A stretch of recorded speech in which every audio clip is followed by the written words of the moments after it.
Alright students, in today's class I'm going to solve some questions with you. These questions are from 2019 ICATS math.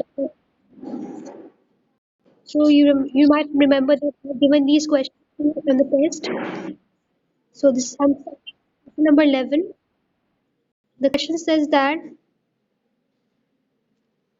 the picture shows 5 houses on a Maple Street and 5 houses on an Oak Street. Street पे दो streets है. One is the Maple Street and the other one is the Oak Street. Maple Street पे we are given 5 houses and on the Oak Street we are given other 5 houses. They're telling us that each house number on Maple Street is 6 more than the house number to its left. इस बात का मतलब क्या है? For example, ये एक घर है. कह रहे हैं कि जो घर इसके लेफ्ट पे होगा, जो भी इस घर का नंबर होगा ना, वो क्या होगा, जो नेक्स्ट घर होगा वो 6 टाइम्स ज़्यादा होगा. फॉर एग्जाम्पल हमें यहाँ पे दिया हुआ है कि इस घर का नंबर क्या है. The house number here is 6 maple street. So what they're saying is that each house number on Maple Street is 6 more than the house number to its left. मुझे पता है कि ये राइट हैंड साइड है and this is the left hand side. कह रहे कि जो भी हाउस नंबर होगा ना वो अपने लेफ्ट हैंड साइड वाले घर से 6 टाइम्स ज़्यादा होगा. फॉर एग्जाम्पल अगर इस घर का नंबर 6 है तो जो नेक्स्ट नंबर होगा वो क्या होगा, 6 टाइम्स ज़्यादा होगा. सो 6 प्लस 6, 6 गुना ज़्यादा. We will add 6 to it. So 6 plus 6 is what? It is basically 12. Moving on further towards your right hand side, मजीद आगे आ जाए. पहले यहाँ पे देखें, ये जो अगर हम इस हाउस को देखते हैं तो इस हाउस का ये राइट है और इस हाउस का ये लेफ्ट है. उन्होंने हमसे क्या कहा है कि जो हाउस नंबर होगा ना वो उसके लेफ्ट हाउस के मुकाबले में +6 होगा, यानी 6 गुना ज़्यादा. You see here this is 12, तो इस हाउस का नंबर क्या होगा, it will be 12 plus 6. So 12 plus 6 is how much? Who can tell me? So 12 plus 6 will be 18. Similarly, मजीद आगे +6 करते रहे. 18 plus 6 will be what? It will be 24. Again +6 with it. And your last house number is 30.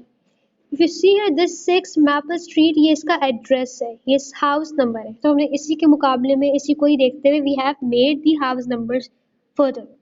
Just keep in mind, again look at the question. Each house number on Maple Street is 6 more than the house number to its left. कह रहे जो जितने भी घर है, एक एक घर यहाँ पे जो भी है वो अपने लेफ्ट में मौजूद हाउस से 6 टाइम्स मोर. ठीक है. Now so we see that यहाँ पे house numbers क्या है. The first house number was 6, second was 12, third was 18, fourth one was 24, and so the fifth one is 30. Coming towards the second statement, each house number on Oak Street is 8 more than the house number to its left. ऊपर 6 मोर था, यहाँ पे 8 मोर है. सब कुछ वही होगा, सिर्फ क्या होगा कि जो भी हाउस नंबर है कितना इंक्रीज हो रहा है, +8 हो रहा है. जिस तरह हमारे हाउसेस बढ़ते रहेंगे +8 जो है उनके हाउस नंबर्स में होता रहेगा. सो if you see here the first address is 4. So 4 + 8 is what? Yes बनी, can you tell me 4 + 8? 4 + 8 is 12. What will be the next house number? 12 plus 8 is what? 12 plus 8 is 20. It's not 80. Moving further, 20 plus 8 is what? 28. What about 28 plus 8?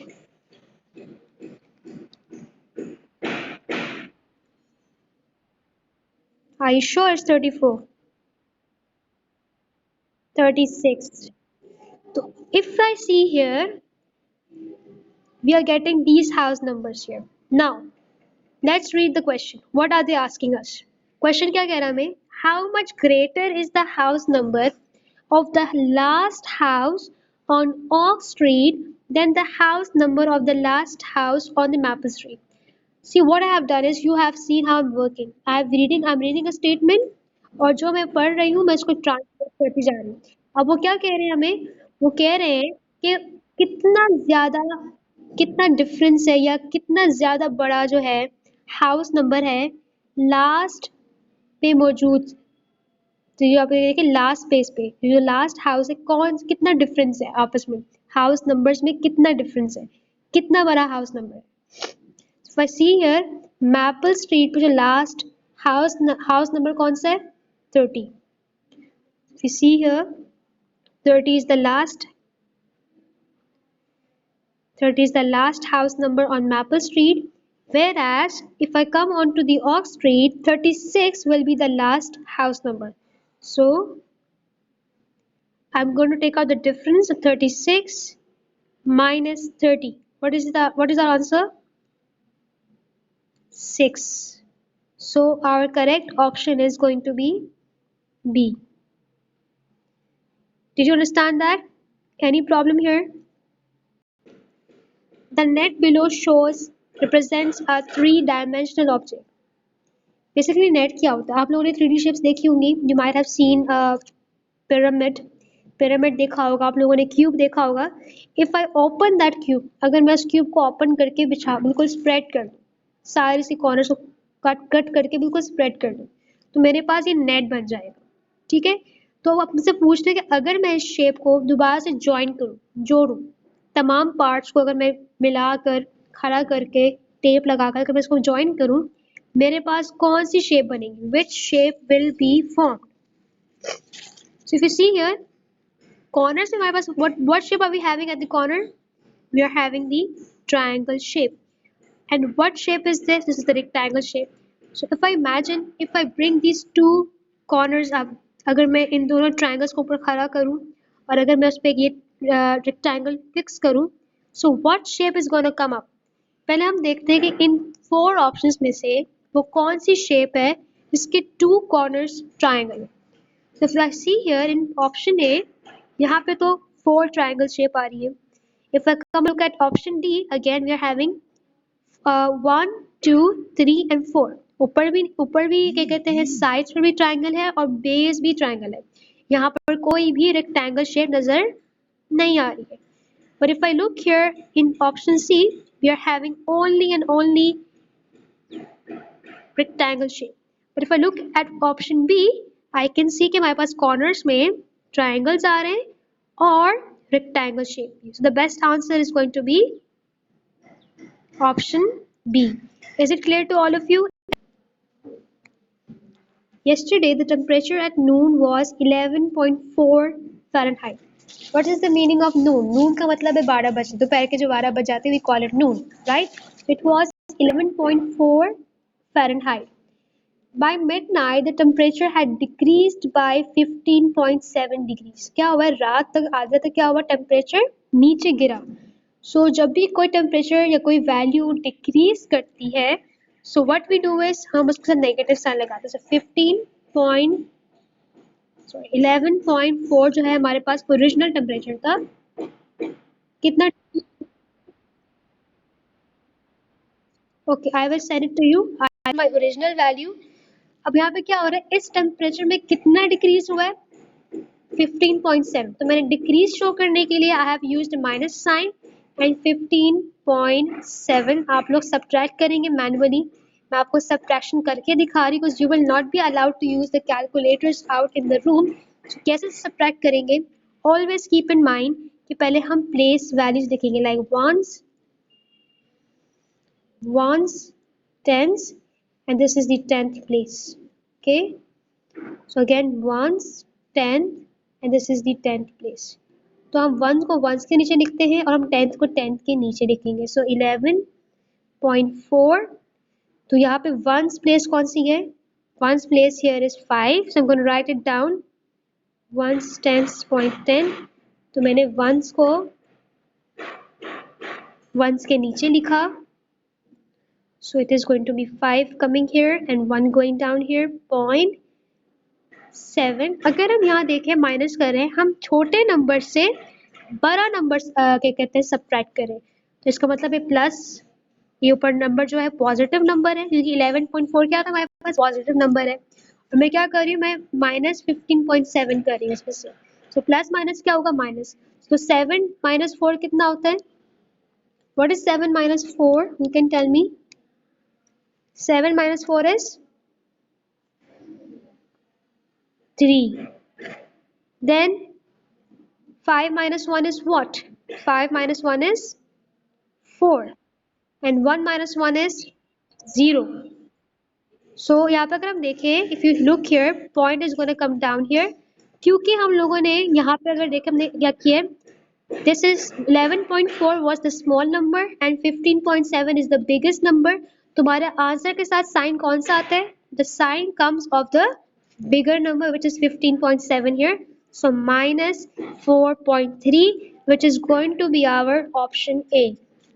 Clear everybody? Is it clear to you all? Any problem? So option A is going to be the answer. Next. So you can see here our biologist counted the number of two types of salmon, Chinook and steelhead at the dam. Biologist था वो count कर रहे हैं दो तरह के salmon fishes को, Chinook and steelhead.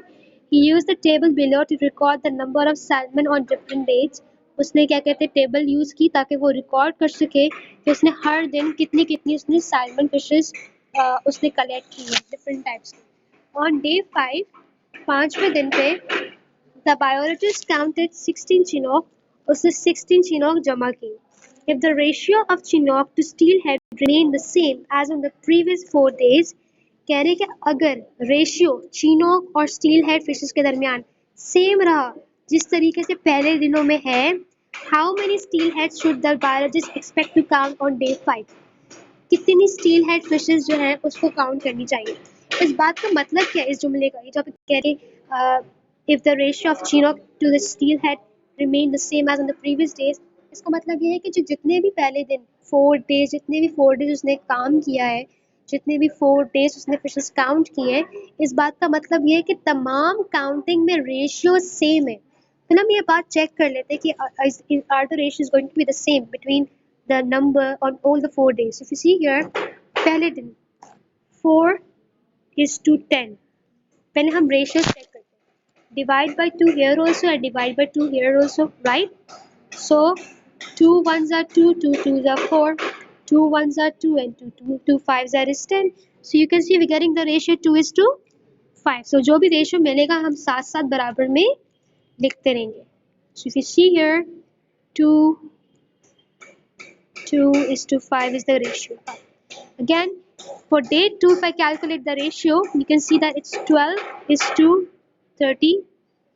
मुझे पता है कि 12 और 30 आते हैं सेम टेबल में, table of, who can tell me in which table do they come? In table of, we know that they come in table of 2 also, they come in table of 6. मुझे अब ज़्यादा मेहनत नहीं करनी है because in paper I will not be having so much time कि मैं divide ही करती रहूँगी. So we will take those numbers जिससे हमारा नंबर खत्म हो. So if you see here 6 ones are is 6 and 6 twos are is 12. Again 6 ones are is 6 and 6 fives are is 30. So here you can see that we're getting the same ratio, that is 2 is to 5. Again same ratio. Let's check the third day. On third day they collected 8 is to 20. So we know that 8 and 20 come in the same table. In which table do they come together? They come in table of 4. So divide by 4 here, so divide by 4 here also. 4 ones are 4 and 4 twos are is 8. 4 ones are 4 and 4 fives are is 20. So you can see again we are getting the same ratio 2 is to 5. If you see here we are left out with the last day, day 4. On day 4 they collected 6 is to 15. If I simplify it further, divide by 3 here also, divide by 3 here also, 3 ones are 3, 3 twos are 6, 3 ones are 3, 3 5s are 50. So you can see here again we are getting the same ratio. इस बात का मतलब ये है कि चारों दिनों जब उन्होंने फिशेस कलेक्ट की थी उन्होंने सेम रेशियो पे कलेक्ट की थी.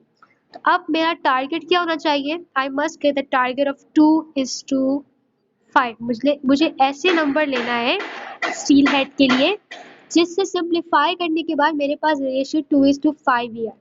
अब मुझे यहाँ पे देख के बताएं कि हम 16 को किस नंबर से डिवाइड करें. From which number should I divide From which number should I divide 16 कि मेरे पास आंसर 2 आए? Who can tell me?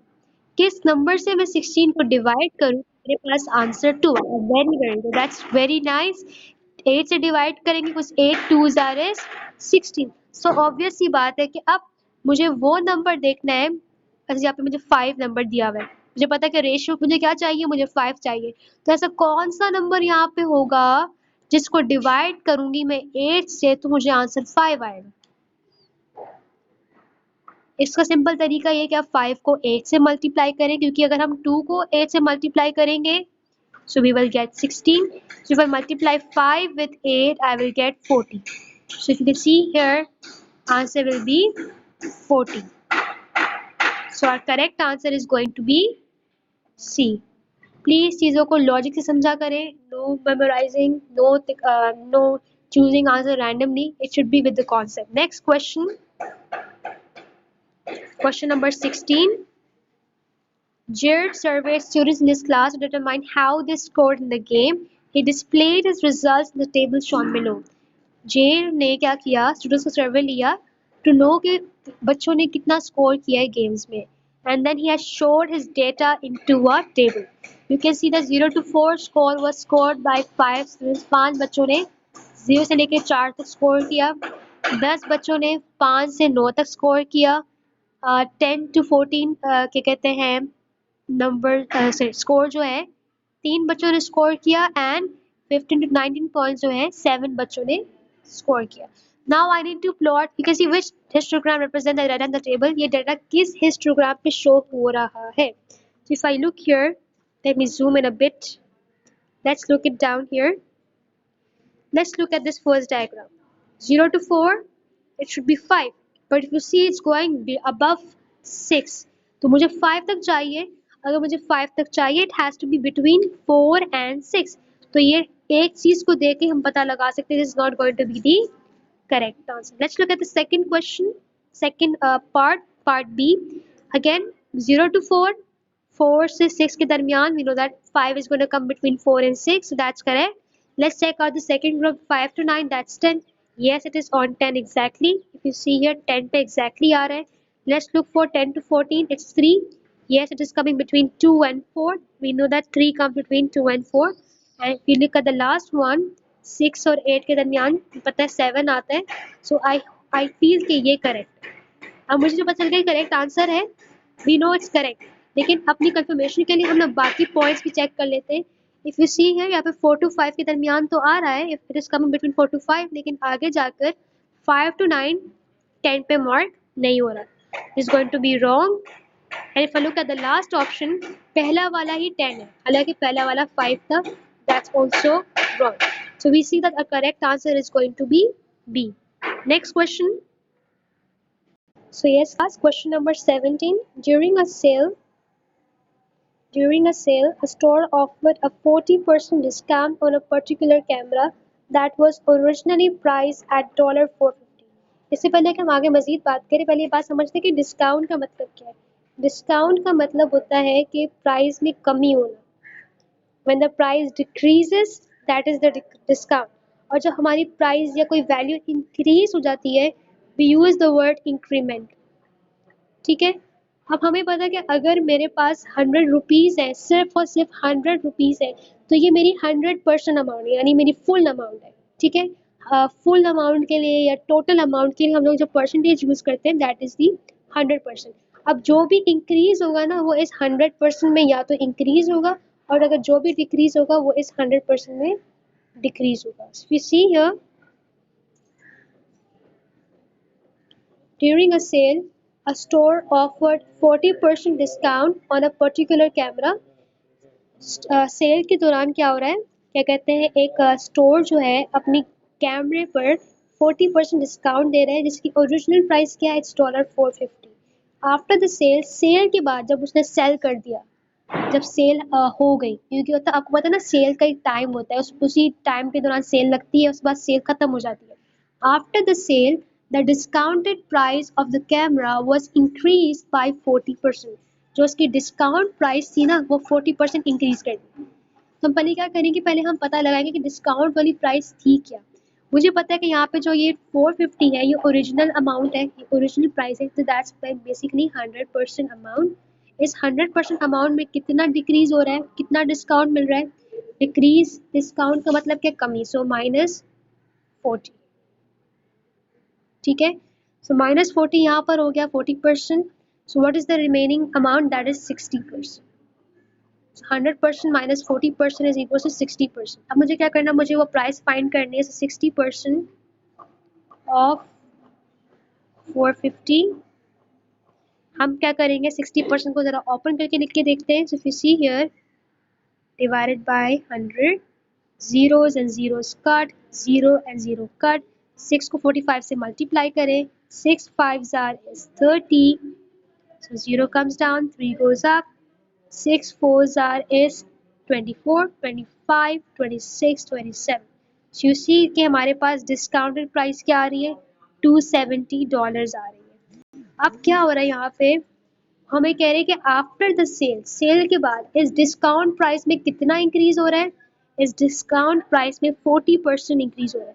तो अब मेरे पास, लेट्स सपोज ये एग्जांपल दूं कि अब मैंने जैसे घड़ी खरीदी, अब वो घड़ी मेरी हो गई है। अब कुछ ऐसा हुआ कि उस घड़ी की अमाउंट, उस घड़ी की वैल्यू इंक्रीज हो गई है। ऐसा मतलब हम बिजनेस करते हैं, जो मैंने कोई प्रॉपर्टी खरीद ली, पहले उसकी वैल्यू बहुत लो थी, लेकिन जैसे मैंने खरीदी उसकी वैल्यू ऊपर गई, तो ये बिजनेस है। ठीक है, तो यही सिनेरियो यहाँ पर भी है, लेकिन वो उन्होंने एज अ प्राइस यहाँ पे मेंशन की है। अब मेरे पास घड़ी है, उसकी प्राइस कितनी थी भाई, जितना मैंने पे किया वो 270 की मेरी 100% अमाउंट जो मैंने उसको पे की दुकान पे। अब इसमें कितना इंक्रीज हो रहा है, 40% इंक्रीज हो रहा है। तो ये मेरी 100% अमाउंट है, और इसमें कितना इंक्रीज हो रहा है, बेसिकली 40% इंक्रीज हो रहा है। जब भी इंक्रीज होता है हम लोग प्लस करते हैं, डिक्रीज होता है हम लोग माइनस करते हैं। So what is my answer, 140%। So now I'm going to calculate the new amount, that is 140% multiplied by 270. So if I open up this 140%, it will turn out to be divided by 100. Zeros and zeros cut, zeros and zeros cut.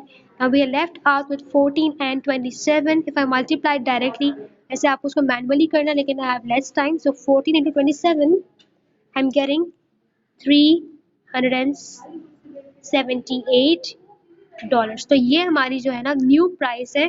Discount price में जब इजाफा हुआ तो ये हमारी new price है। So my correct answer is going to be option C. So yes class, you have to practice this out by yourself. Try doing question number 18, 19, 20, 21 and 22. This is a paper from question number ICATS Mathematics 2019 April. That's it for the class. Take care. Allah Hafiz.